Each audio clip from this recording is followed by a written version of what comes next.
You're standing in the smoke-filled upper room of Mort, February 1928. The acrid smell of opium mingles with expensive perfume. In the corner, a 16-year-old boy in a tailored suit methodically prepares a syringe, his movements practiced mechanical.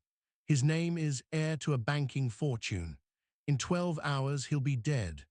Around him, the cream of European society, diplomats, artists, aristocrats pass needles between trembling fingers like communion wine. You watch a woman in silk collapse as someone injects her arm. No one moves to help. This isn't some fictional scene from a movie. This was reality in the bohemian of 1920s Paris, where artistic genius and narcotic addiction danced together in a deadly waltz that would forever change the cultural landscape of the modern world. Have you ever wondered how an entire generation of artists could simultaneously create some of humanity's most brilliant works while slowly destroying themselves with drugs? The answer lies in the shadowy corners of Parisian, where absinthe flowed like water and heroin was as common as coffee.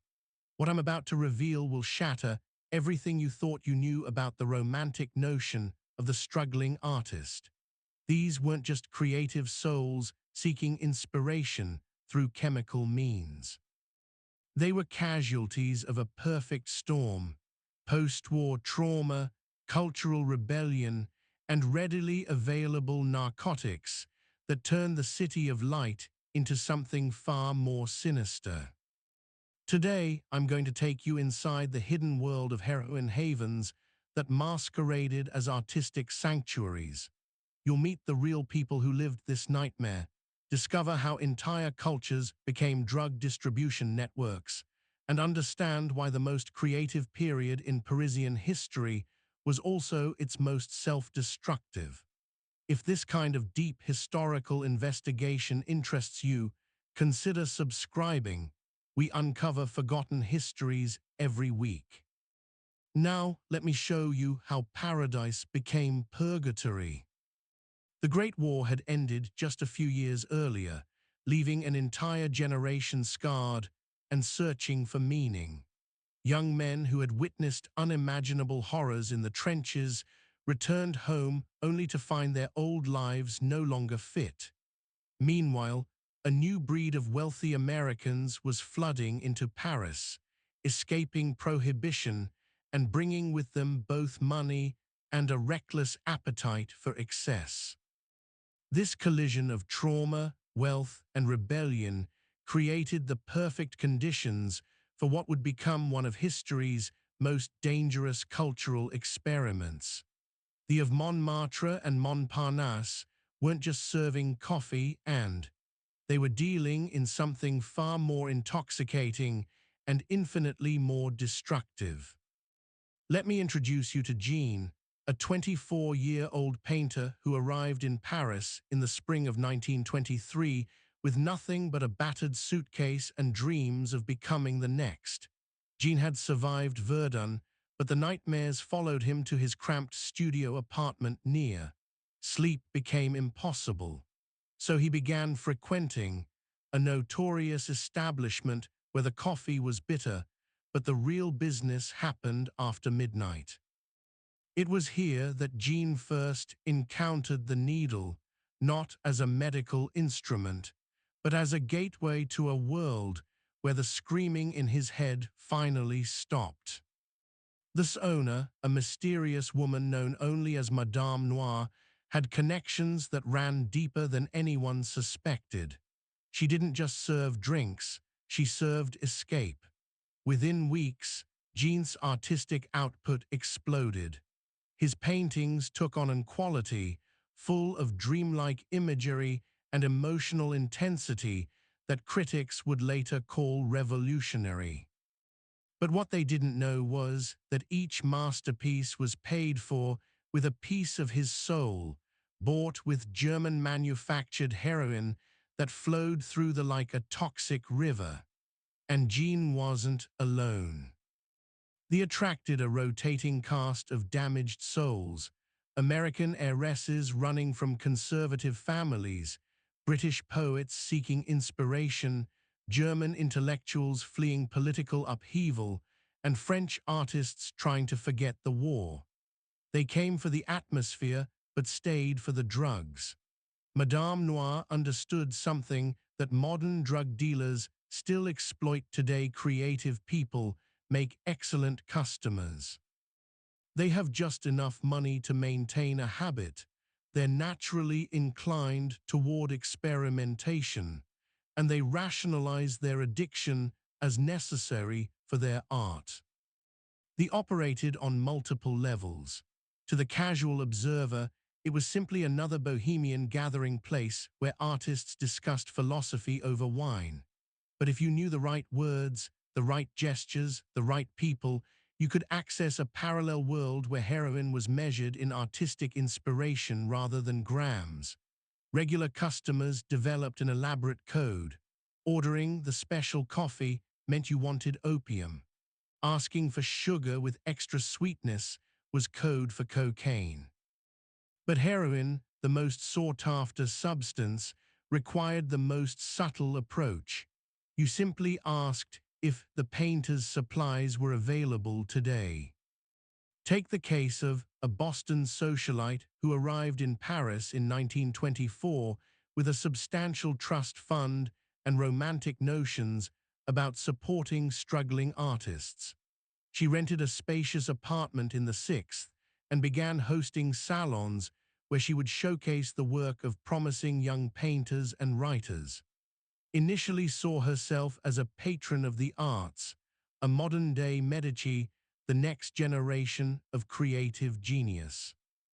But sophistication in 1920s Paris meant more than just appreciating cubism or understanding stream of consciousness literature.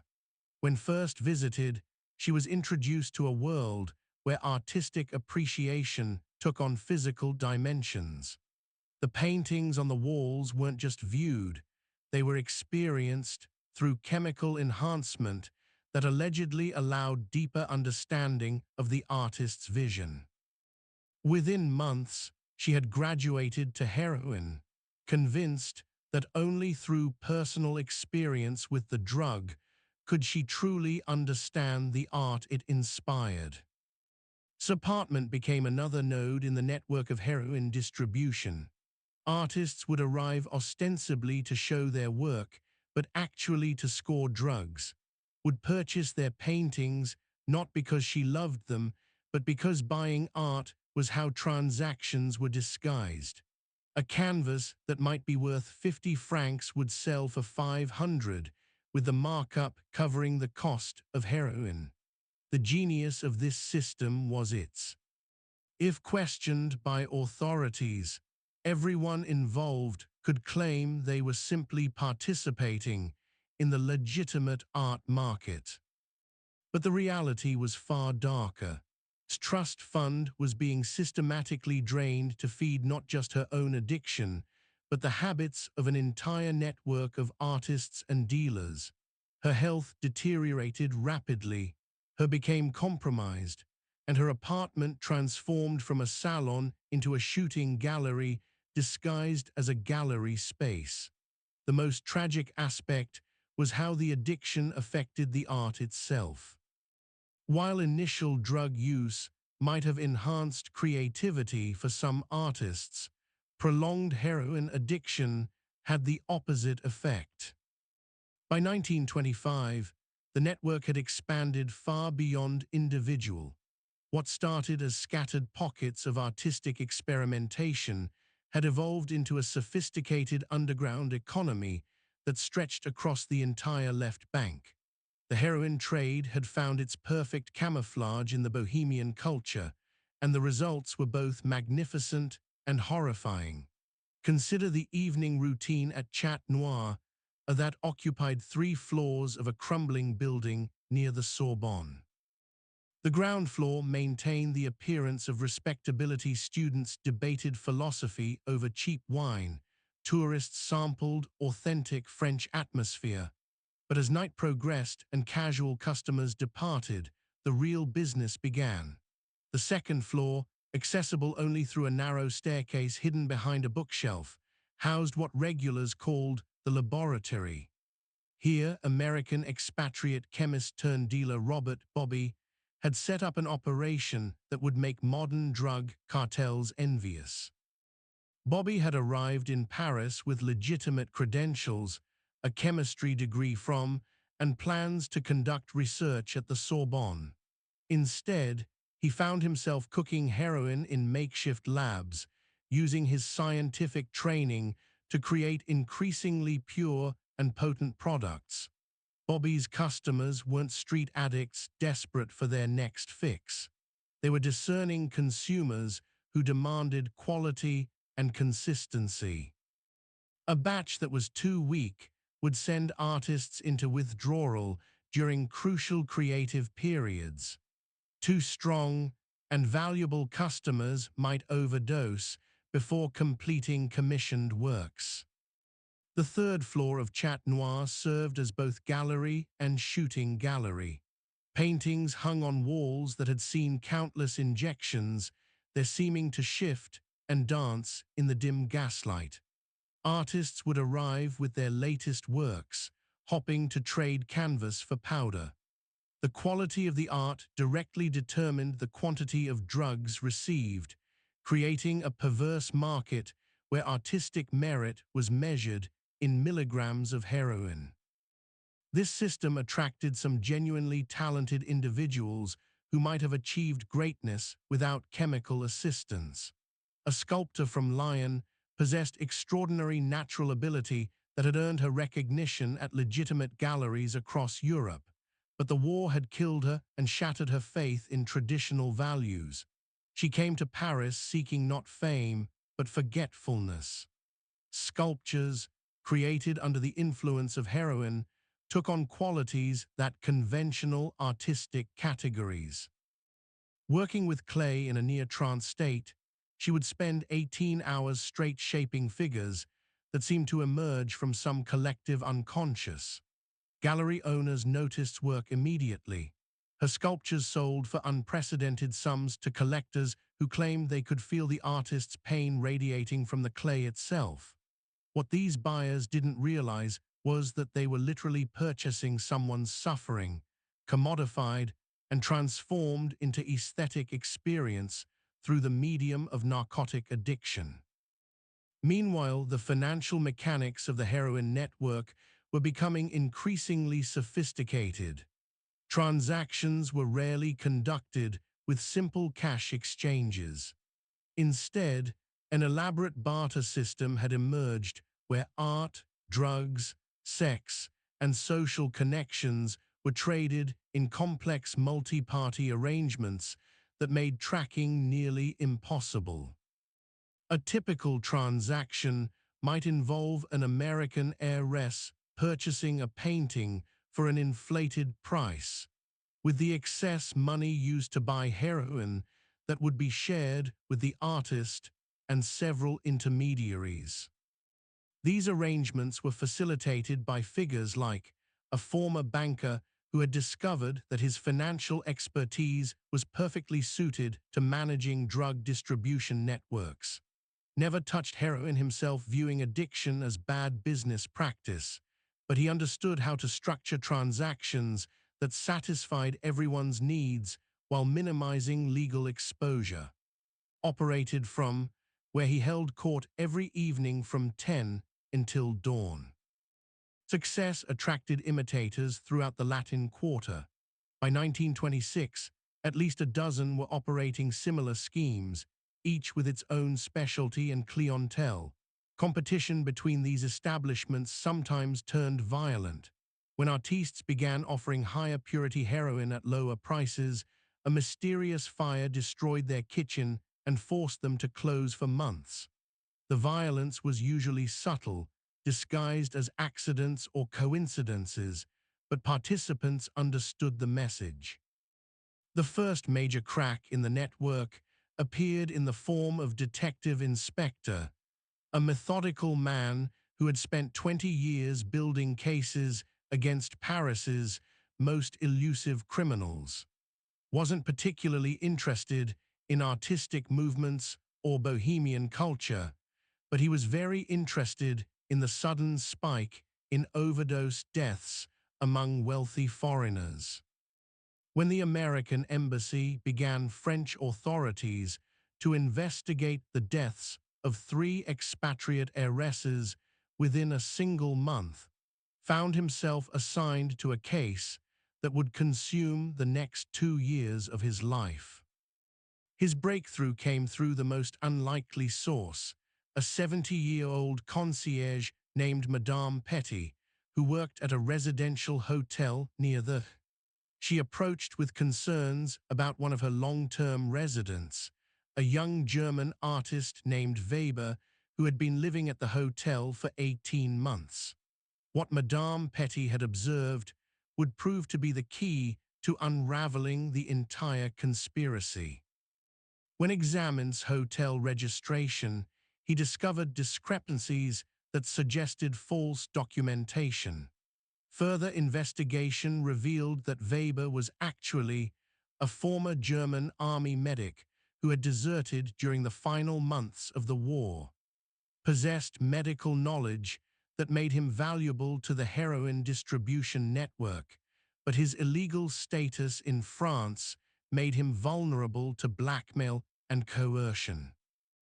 During a series of clandestine meetings, gradually revealed the structure and scope of what he called the machine, a distribution network that used artistic culture as both camouflage and customer base.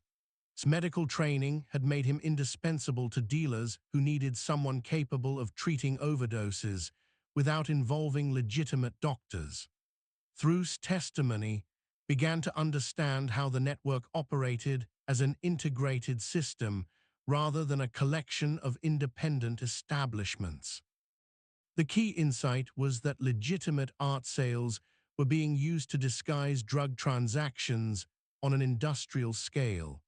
A painting that might legitimately sell for 100 francs could be purchased for 1,000 francs, with the extra 900 francs representing payment for heroin. This system had created artificial inflation in the Parisian art market that was distorting cultural values throughout the city. Young artists found themselves unable to sell work through legitimate channels because collectors were primarily interested in drug-facilitated transactions. This investigation revealed that the corruption extended far beyond artistic circles. Bank officials were facilitating international money transfers that funded drug purchases. Shipping companies were transporting heroin concealed in legitimate art shipments. Even some embassy staff were involved, using diplomatic immunity to move drugs and money across borders without customs inspection. The scope of the conspiracy was so vast that initially doubted his own findings. Meanwhile, the human cost of the network was becoming impossible to ignore.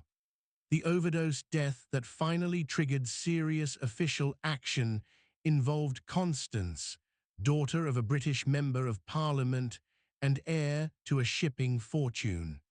Constance had arrived in Paris 6 months earlier with plans to study at the Sorbonne and support promising young artists. Her body was discovered in a studio apartment in Montparnasse, surrounded by paintings she had purchased for prices that investigation revealed were 10 times their legitimate market value. Constance's death was particularly tragic because she had been attempting to leave the heroin scene when she overdosed.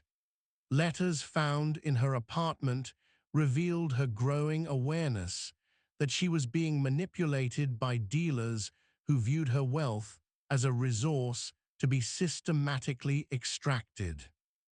Her final letter, addressed to her father but never sent, described her realization that the bohemian culture she had admired from afar was actually a sophisticated trap designed to separate wealthy young people from their money. The investigation of Constance's death revealed the network's most sinister aspect: systematic targeting of vulnerable wealthy individuals who could be manipulated into funding the entire operation. Dealers had developed sophisticated profiles of ideal customers, focusing on people who possessed substantial financial resources but lacked emotional stability or strong family connections that might interfere with exploitation. Young people recovering from war trauma were particularly valuable targets. The crisis began with a single photograph that would change everything. In February 1928, a freelance journalist named stumbled into at 3 a.m., seeking shelter from a violent rainstorm. What he witnessed in that smoke-filled room would expose the dark heart of Parisian bohemian culture to the world. In the corner, a young woman in an expensive silk dress lay unconscious, while a man in a painter's smock injected something into her arm. At a nearby table, three people passed around a needle like it was a communion chalice. The most shocking sight was a teenage boy, no more than 16, methodically heroin, while an older man watched approvingly. Raised his camera almost instinctively, the flash illuminating the scene for a split second before chaos erupted. The photograph showed more than just drug use. It revealed the systematic exploitation of vulnerable young people by adults who had weaponized artistic culture for criminal purposes. The boy in the image was later identified as heir to a banking fortune and son of one of France's most prominent families. The photograph's publication created a sensation that extended far beyond artistic circles. His family immediately hired private investigators. Other wealthy families began questioning their own children's involvement in Parisian bohemian culture. Embassy officials demanded explanations for the apparent targeting of their citizens by French criminals.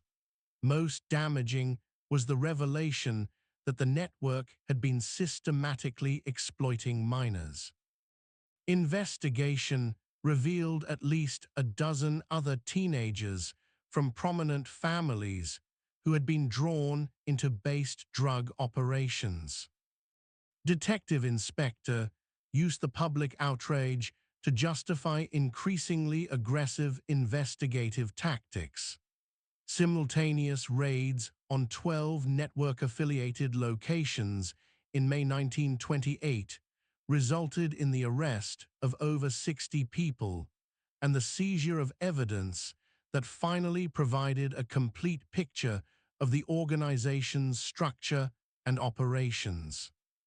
The evidence revealed that what had begun as informal drug dealing in Bohemian had evolved into a criminal enterprise with sophisticated operational procedures, financial management systems, and strategic planning capabilities. But the most shocking discovery was yet to come. The operations weren't limited to Paris. Similar networks were being established in London, New York, and Berlin, using lessons learned from the Parisian experiment to create more efficient and profitable criminal enterprises. The systematic exploitation of artistic culture was being packaged as a business model that could be replicated in any location with sufficient concentrations of wealthy young people seeking cultural authenticity. Even more disturbing, investigators discovered that network operators had been systematically gathering intelligence on wealthy families, government officials, and cultural institutions. This information could be used for blackmail, political manipulation, and industrial espionage. The network's collapse had prevented these capabilities from being fully developed, but their existence suggested that based criminal organizations could pose threats to national security as well as individual welfare. The investigation also revealed how the network had infiltrated academic institutions. Professors who had been compromised through drug addiction found themselves producing research that supported policy positions to criminal organizations while believing they were engaged in objective scholarly inquiry. A respected criminologist from Cambridge University, discovered that her research on drug policy had been systematically influenced by network operators who provided her with funding, research subjects, and data that supported conclusions to their criminal objectives. Most alarmingly, the network had been developing techniques for large-scale psychological manipulation that could be applied to populations rather than just individuals. Documents found in raided locations contained detailed analyses of how drug profits could be leveraged to influence exchange rates during diplomatic crises, potentially affecting the outcomes of international negotiations. The network's operations had evolved from criminal enterprise to potential weapon of economic warfare. As 1929 began, the network was collapsing, but its victims faced a different kind of struggle. People who had structured their entire identities around membership in an exclusive artistic community discovered that this community had been deliberately created to exploit them. The relationships they had treasured as evidence of their sophisticated cultural understanding were revealed to have been calculated business arrangements designed to separate them from their money and independence. Jean, the war veteran whose initial encounter with heroin had launched our exploration of this world, was among the first arrested in the May raids, but his cooperation with authorities earned him lenient treatment. His testimony provided crucial insights into how the network had evolved from informal drug dealing to systematic criminal enterprise. His recovery demonstrated that escape from the network was possible, though it required abandoning not just drugs, but the entire social and cultural identity that had become associated with artistic authenticity in 1920s Paris. The final act of this tragedy began in autumn 1929, when the global financial collapse delivered the killing blow to a network already weakened by investigation and exposure. The stock market crash sent shockwaves through the wealthy families whose trust funds had sustained the operations. Without financial resources, the entire house of cards collapsed. The heroin havens fell silent, their participants scattered to rehabilitation centers, prisons, or early grave. The heroin havens of 1920s Paris had revealed vulnerabilities in democratic civilization that would continue to challenge policymakers throughout the 20th century and beyond. The network had demonstrated that criminal organizations could exploit cultural prestige and social status to legitimize activities that would be immediately recognized as dangerous in more obvious criminal contexts. The bohemian dreams that had drawn so many vulnerable souls into the network's web had been revealed as nightmares that threatened not just individual lives, but the entire civilization that had made those dreams seem possible. In those smoke-filled rooms where needles passed between trembling fingers, a new form of warfare had been born, not with conventional weapons, but with the more insidious tools of psychological manipulation and cultural corruption. The battle for the soul of European civilization would continue long after the fell silent.